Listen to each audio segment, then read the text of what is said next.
Boa tarde a todos aqui presentes. Bom, quando me disseram que eu teria 25 minutos para falar aqui, né, eu fiquei até um pouco perdida, porque até então eu era acostumada só a falar por 1, 2, 3 minutos, e fiquei pensando, gente, o que é que eu poderia levar de bom, né, de bacana, para falar à tribuna, para o povo ouvir, para os meus colegas ouvirem. Aí eu pensei, realmente eu pensei em decorar assim, um grande discurso, aqueles discursos bem cansativos, sabe? Aquele que a gente pega um papel, fica lendo, mas eu sou péssima nisso, né? Ou eu teria que ficar aqui quase meia hora lendo, ou eu teria que decorar alguma coisa. Então eu resolvi chegar aqui e falar do meu coração, falar realmente aquilo que me vem à alma, que me vem à mente, falar do que sou eu, do que é a minha proposta para o Brasil. Eu vim falar um pouco de mim, vim falar um pouco da Câmara, eu vim falar um pouco de Minas Gerais, eu vim falar um pouco dos nossos objetivos e dos nossos ideais. Falando um pouquinho de mim, vamos lá. Uma menina pobre, nascida na favela de Magé, estado do Rio de Janeiro, que por alguma circunstância foi parar lá em Santa Catarina e passou a viver com um casal de descendentes de alemães na roça. Aí imaginem, né, a grande mudança, alguém que vivia na rua, que passava fome, que passava frio, e de repente, do nada, foi viver em uma roça, né, viver da lavoura, trabalhar debaixo do sol quente, que não se passava mais fome, mas que se passava ainda muita vontade de comer. Realmente, uma história assim, bastante triste. Mas o mais interessante é que mesmo naquela época, com 7, 8 anos de idade, eu já falava para minha mãe, mãe, eu vou para Brasília. Eu vou para Brasília, eu vou trabalhar lá, porque eu entendo que boa parte desses problemas que eu vivi até hoje, na minha infância, uma infância pobre, uma infância de criança de rua, e depois na roça, trabalhando pesado, boa parte disso eu poderia estar buscando soluções lá em Brasília, conversando com o presidente, conversando com os deputados, aquela ideia, né, é bastante infantil. E as coisas foram acontecendo e olha onde eu cheguei. Cheguei no parlamento. E como é que eu cheguei aqui? Cheguei trabalhando. Eu dizia assim, mãe, eu sou pobre. Minha mãe, trabalha. Mãe, mas aqui na roça a gente não tem escola. Se vira, espere crescer e vai para a cidade estudar. E foi o que eu fiz. Esperei chegar a uma determinada idade, né, onde já poderia trabalhar na época com carteira assinada e fui para a cidade. Estudei, um pouquinho atrasado nos estudos, mas consegui. Fiz o 2º grau, 2 faculdades, 2 pós. E aqui estou. Uma menina pobre que hoje é de direita. Direita que alavanca as ideologias do liberalismo e do conservadorismo. Sim, essa sou eu. Chegando aqui no parlamento, confesso aos senhores que os primeiros dias, né, muito animada, pensando, puxa vida, até que enfim vou poder trabalhar para esse país, com muita indignação por aquele passado de tantas e tantas notícias de corrupção que nós acompanhávamos pelos noticiários. E eu pensava assim, peraí, aquela ideia que eu tive lá atrás, que um dia eu ia chegar em Brasília e que eu ia tentar, que eu ia trabalhar para consertar as coisas erradas, é esse o momento. Porém, chegando aqui e conhecendo melhor o trabalho de toda a instituição, de todo o conjunto, por algumas vezes, não todas, a maioria das vezes eu fiquei feliz, mas por algumas vezes eu fiquei triste. Fiquei triste. Por quê? Quando eu comecei a minha carreira pública, né, quando eu ingressei na política, advogada, contadora, e que de repente do nada resolveu se abrir para a vida pública, eu jurei a mim mesma que eu iria trabalhar, que eu iria lutar contra a corrupção, contra o desvio de recursos públicos, que eu iria primar, sim, pelo bom uso do dinheiro público, assim, para que o cidadão, enfim, sentisse orgulho do tributo que ele paga. Igual o deputado que me antecedeu disse, se nós tivéssemos o retorno de todos os tributos que nós pagamos, talvez nós nem estivéssemos reclamando da alta carga tributária, mas infelizmente nós não temos. E aí sempre aquelas notícias de corrupção, de propina para cá, propina para lá, petrolão, mensalão, vou trabalhar contra isso. E aí qual que é a primeira grande tristeza que eu tenho? É constatar que dentro do meu partido existia um foco de corrupção. Identificar que no meu partido houve sim desvio de recursos públicos, de financiamento de campanha, que a princípio teria sido direcionado para as mulheres. Infelizmente, esse recurso tomou outro rumo e não financiou campanha de mulher nenhuma. Isso está claro, está evidente, está lá nas prestações de contas de campanha.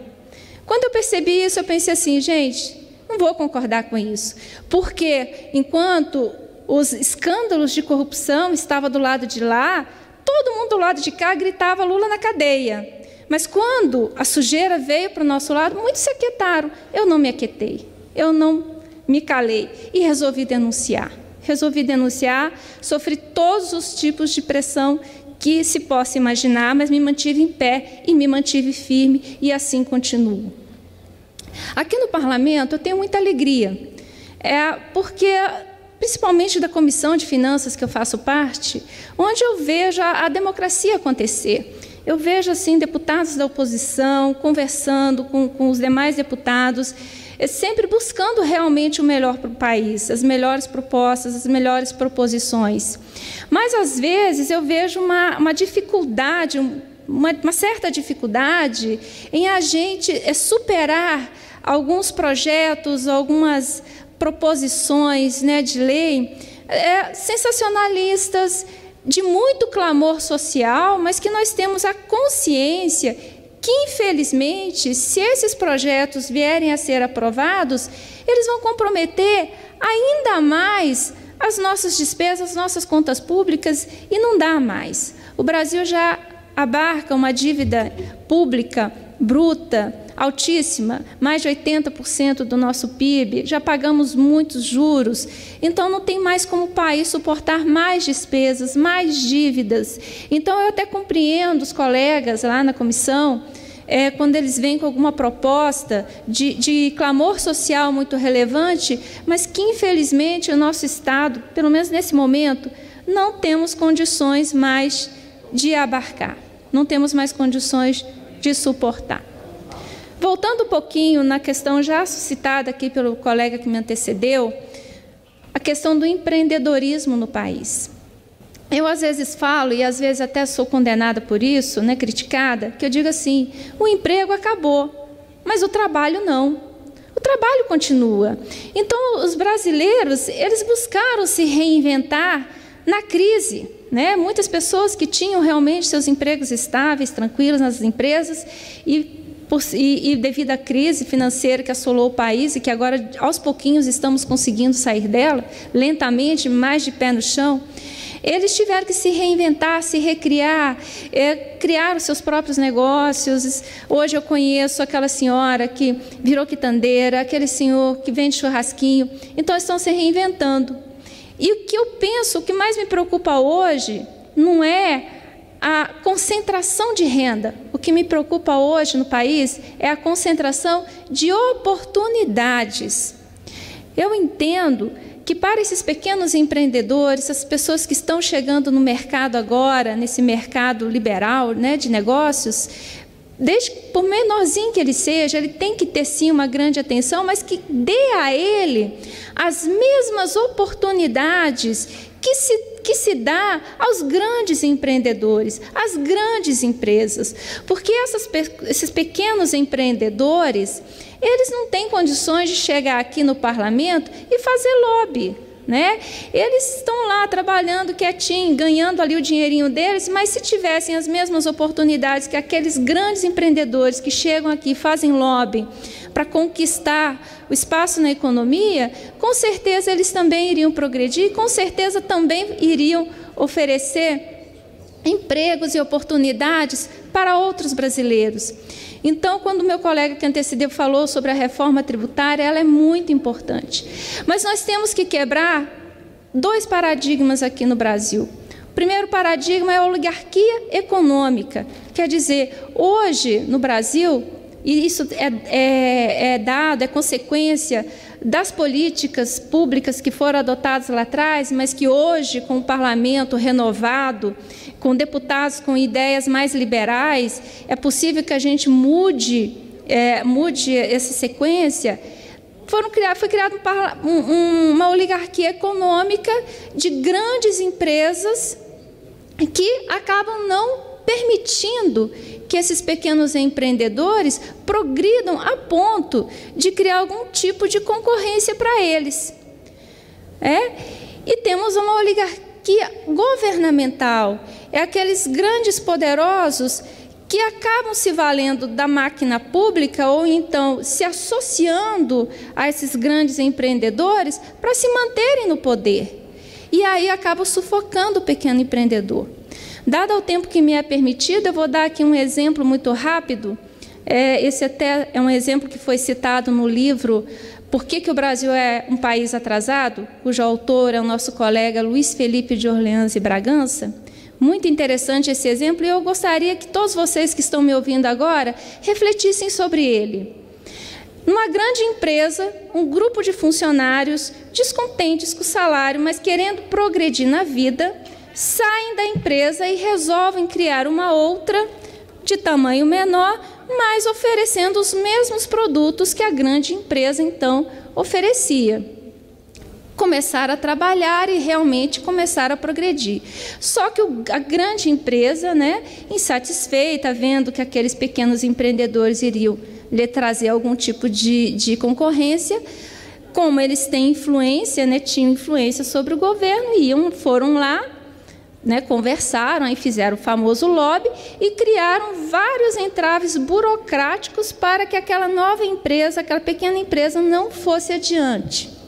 Resultado, essa nova empresa de fato não foi adiante e os empregados tiveram que retornar para a grande empresa. Mas esses empregados não desistiram de suas ambições, não desistiram de uma melhor renda e aí começaram a brigar, a questionar por melhores salários e foram buscar auxílio junto aos sindicatos. Aí os sindicatos, fizeram suas greves, seus tumultos, e aí o governo foi obrigado a abrir espaço para mais ações sociais, atender os desejos dos sindicatos e foi, através de ações sociais, dar migalhas para aqueles empregados. E aí a empresa, se sentindo desestabilizada por causa das ações sindicais, o governo então também teve que buscar agradar a essa empresa para não sofrer nenhum tipo de pressão política. Pois bem, o que seria correto acontecer? O correto seria deixar com que essa pequena empresa, formada por esses ex-empregados, progredisse, também fornecessem vagas de emprego, e aí, com essa oferta maior de vagas de emprego, haveria uma valorização da mão de obra, oferta e procura. Os produtos também, o preço dos produtos iriam se autorregulamentar no mercado, porque havendo também uma maior oferta de produtos no mercado, uma maior concorrência, esses preços eles iriam se autorregular. Pois bem, como não é isso que a gente vê acontecer, pelo menos não tem visto acontecer de fato no Brasil, há esse governo, ou sempre houve esses governos interventores, regulando o preço, regulando mão de obra, regulando o emprego. Para quê? Por causa de um poder político que nós agora temos que aprender e fazer de tudo para afastar. Eu gostaria aqui que o Marcel Van Hatten desse aqui uma parte rapidinho, Marcel. Eu sei que esse tema também é de abrangência, você gosta muito. Fala um pouquinho disso para nós. Cara, colega, deputada Alê, é uma alegria muito grande para começar a ser seu colega aqui nesse parlamento, pela sua história, pela forma como veio lutando para mudar o Brasil, nos movimentos de rua, fazendo com que o povo brasileiro acordasse. E como bem mencionaste também, o nosso colega Luiz Felipe de Orleans e Bragança, e seu livro, e todas as tentativas que nós temos de buscar reformar esse sistema político que nós temos desde dentro. É essa a nossa grande missão aqui no Parlamento da República Federativa do Brasil. É a sua grande missão, é a missão de cada brasileiro, de cada brasileira que tem compromisso de verdade com seus eleitores, que não está aqui por causa do cargo, que não está aqui em virtude de qualquer tipo de benesse, pelo contrário, abrindo mão muitas vezes, aliás, frequentemente, se não quase sempre, das nossas vidas pessoais, do nosso convívio familiar, da proximidade com quem a gente mais ama, para poder estar nesse parlamento também por muitas vezes, se não frequentemente ou quase sempre, combatendo o mal feito, combatendo uma série de iniciativas que nos deixam às vezes até com um sentimento de querer chutar o balde. E eu já vi, deputada Lê, muitas vezes Vossa Excelência com esse sentimento aqui no parlamento, mas quando isso acontece nós nos abraçamos, nós nos motivamos e nós relembramos o compromisso que nós temos com os nossos eleitores, que nós temos com o Brasil, dessa bandeira verde e amarela que com tanto orgulho você está segurando aí nas tuas mãos, elevando nos braços, demonstrando que o nosso compromisso em primeiro lugar é realmente com essa bandeira verde e amarela e com todos aqueles que nos trouxeram à Câmara dos Deputados, é com todos aqueles que amam de fato o Brasil, que são patriotas, como você, deputada Lê Silva. Portanto, sou muito feliz de poder compartilhar um lugar neste parlamento ao seu lado, ao lado do meu colega Alexis, ao lado da bancada do Novo e de tantos outros deputados que têm feito a diferença. Parabéns pelo seu trabalho e vamos juntos buscar as mudanças que nós tantos queremos. Muito obrigado. Eu que agradeço. Então, como bem disse aqui o deputado Marcel, nós de fato renunciamos à nossa família, renunciamos à nossa profissão, que por sinal é uma profissão de sucesso, né? Eu, no auge dos meus 20 anos de atividades jurídicas e contábeis, não tenho nada que reclamar. Eu sempre digo que Deus me deu até além do que eu precisava, mas eu tive muito sucesso, tenho sucesso até hoje. Mas eu assumi essa causa, né? Assumimos essa causa, vamos adiante sim, vamos adiante com as principais reformas políticas, reformas econômicas desse país, vamos reformar esse sistema nosso, esse sistema político, vamos quebrar essa oligarquia econômica, essa oligarquia política, vamos abandonar esse assistencialismo. Gente, o sujeito, o cidadão, ele tem que ter sucesso pelo seu esforço e tendo o Estado como seu parceiro, não sendo dependente do Estado. Por isso que eu digo, o que me preocupa não é a concentração de renda, é a concentração de oportunidades. A partir do momento que nós garantirmos que aquele cidadão simples da roça, aquele pequeno empreendedor, aquele estudante que realmente tem vontade de progredir na vida, como eu tive lá atrás, igual lá na roça, não tinha escola, né? Eu parei de estudar aos 10 anos de idade, só voltei aos 16, mas por que eu voltei aos 16? Porque o município colocou uma escola na zona rural para que a gente tivesse condições de terminar o ensino fundamental.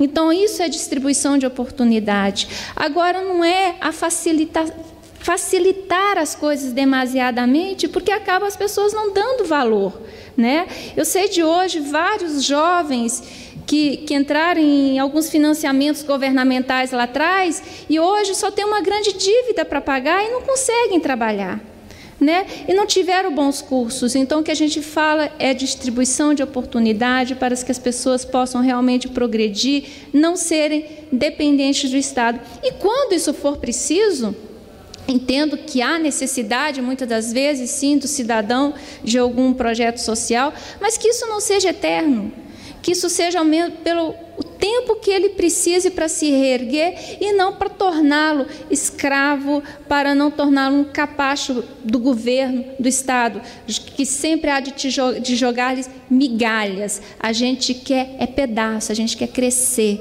E é isso aqui, nós estamos aqui para isso, para tornar o Brasil cada vez mais perto do cidadão. Como já disseram, menos Brasília, mais Brasil. Mas o que é isso? É trazer a população para o nosso lado, a pessoa entender que o sucesso depende dela e não do Estado. Pois não, Alex?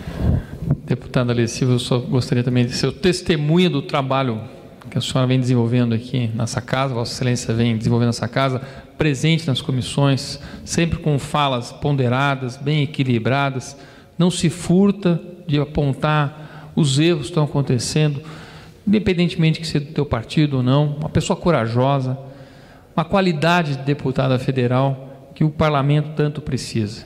Acompanham as vossas falas na CFT e em algumas outras comissões. Fico muito feliz também de fazer parte desse grupo que veio aqui para Brasília para poder fazer um novo Brasil, um Brasil muito melhor e, como muito bem disse, para a gente poder dar oportunidade a todos e emancipar o cidadão para que ele possa ganhar com o seu próprio sustento, com o fruto do seu trabalho, que o Estado talvez seja necessário em alguns momentos para tirar as pessoas dessa vulnerabilidade, mas que ele não o torne dependente do Estado, e sim que ele o deixe autônomo, podendo ganhar seu próprio. Então, parabéns, fico muito feliz também de estar nesse mandato junto com a senhora. Obrigada, deputado. Então, pessoal, é isso que eu tinha para dizer. Eu vim aqui, me dei como exemplo para que todo cidadão e cidadã do Brasil saiba que, independente das suas condições sociais, da sua vida preguiça, há sim condições de melhorar de vida através do estudo, através do trabalho. É sofrido. Na época da faculdade, eu vendi o almoço para comer na janta, mas não arrependo nem um pouco. É com disposição e sem ficar esperando pelos outros, é contar com o nosso esforço, com a nossa determinação.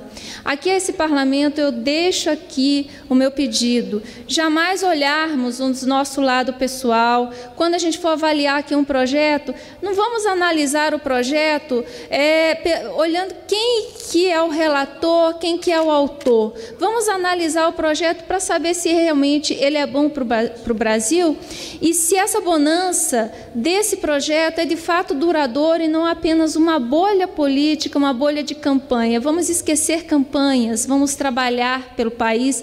Eu tenho certeza que quem está lá fora, a partir do momento que perceber que a nossa luta aqui é sincera, é verdadeira, que nem tudo é um mar de rosas. É um mar de rosas, né? Porque de vez em quando a gente acha uns espinhos pelo meio. Mas que a gente está aqui com força, determinação e com seriedade, ele há de nos valorizar. Então, não vamos pensar quem é o autor do projeto, quem é o relator, e sim, se o projeto ele é muito, muito bom. E também não vamos pensar em interesse de quem que está esse projeto, quem que é o lobby que está por trás dele. Sempre temos que pensar que o grande interessado nesses projetos aqui desse parlamento é a população brasileira. Com relação aos demais, meus amigos, agradeço. Minas Gerais vai o meu grande abraço. Minas Gerais também está passando por uma difícil crise fiscal, estamos lá lutando, trabalhando em parceria com o governo, com os deputados estaduais, para votarmos, enfim, o plano de recuperação fiscal e o Estado poder progredir para poder atender melhor aí as demandas. Infelizmente, Minas Gerais hoje paga caro, e muito caro, pela omissão lá de trás, quer dizer, atos que os governos anteriores deveriam ter praticado há mais de 20 anos, não foram feitos lá atrás e hoje nós estamos pagando o preço disso. Mas tenho certeza que o nosso governador, a nossa equipe econômica do Estado e os nossos deputados estaduais vão saber trabalhar em conjunto e vão em direção à mesma saída, e a vida dos mineiros, enfim, vai ficar uma vida melhor. Vamos poder voltar a asfaltar as ruas, vamos ter um atendimento médico de qualidade, tá ok? Então fica aqui meu grande abraço a todos, meu agradecimento ao presidente da mesa hoje. Estivemos juntos mais cedo, né? Pessoa aqui também de maior qualidade, que eu tive a honra de conhecer, muito orgulhosa, viu? Sei que sou oposição, mas sou uma oposição bacana. Eu gosto da oposição assim, que fala as coisas sem ofender, sem magoar, né? E é isso aí, esse que é o verdadeiro trabalho democrático. Então fica aqui meu recado, até mais a todos. Quem sabe um novo dia eu tenho mais 25 minutos. Obrigada.